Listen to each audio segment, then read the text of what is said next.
hand kind of deep. I don't really want to shoot this hand across. I want to keep it right here.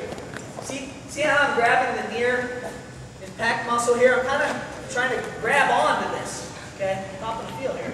All right. A lot to grab. I can also kind of come a little deeper and grab the shoulder if you want. I do this sometimes, depending.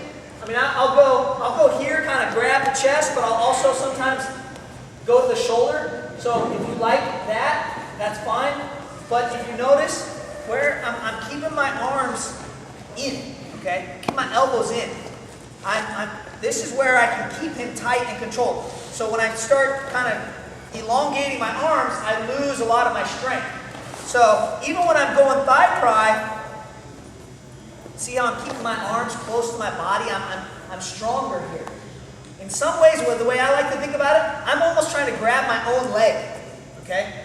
So when I reach through and go thigh pry, I'm thinking about trying to grab my own leg. So if I was going to grab my own leg, could I grab it if my leg was over here?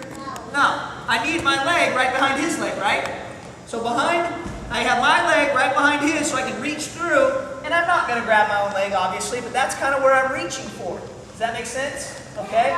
And then my elbow hand is right here. I can cup the shoulder or cup the chest, whatever you like, but think about keeping your elbows tight, okay? When I'm riding a guy, I need to control his hips. I need to be kind of attached to him. See how I am here? Now if Mike moves around, see how I'm on him? See how I just ride him?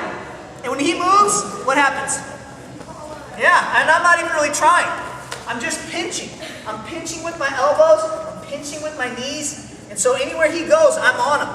I'm on him. I'm like a leech, right?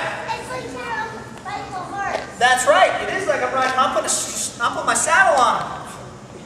All right? I'm going for a ride. Okay? So, I said this is a little bit of a hybrid move. I'm going to bump and chop. So let's say off the whistle, I bump. Mike's real tough. He doesn't go down. His elbow doesn't go down, right? What am I going to do? What are you going to do, Mike, if I try to bump you? What do you do? So I try to bump, yeah. Okay, he stays real strong and kind of puts his arm out. What I'm going to do now is, sorry, we're getting out of position here. I bump, it's not working, but I am elongating him. I'm getting him out of position. Now I'm going to come over the top and I'm going to chop that arm down, okay? But what do I do with my thigh pry hand? What do you think I do with my thigh pry hand? You. Keep it there, okay? I'm not switching to the tight waist. I'm keeping my thigh pry. So I'm bumping, it's not working. I keep that thigh pry, I lift and chop. And then I come back inside, grab the wrist, and circle the butt down. So the breakdown's the same, all right? Bump. If I get the wrist great, if not, I bump, chop. Okay, Mike's doing it to me. When he tries to bump me down, see how I have to take my hand out? Because if I leave it where it's at and he bumps me, I go down to my elbow. So what do? I adjust, and then that allows him to come back over the top and chop. I have to reach out to catch my balance. When I do, I'm elongated, I'm weak, boom, chop. All right, you got that? So again, let's move quickly on this. Bump, chop. And then where do we go after we chop? Where do we go?